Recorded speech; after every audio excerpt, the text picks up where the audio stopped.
Petrol, হ্যাঁ petrol আছে।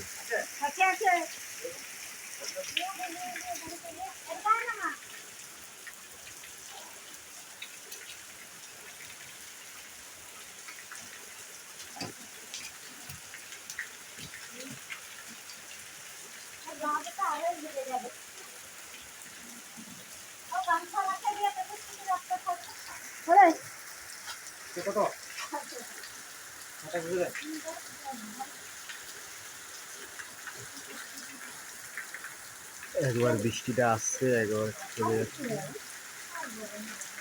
এরকমই বৃষ্টি হতে চলছে, এরকমই হচ্ছে বৃষ্টিটা। আর যখন আছড়ে পড়বে তখন কী যে হবে সেটা কিছু বলা যাচ্ছে না, এখন হলেই বোঝা যাবে।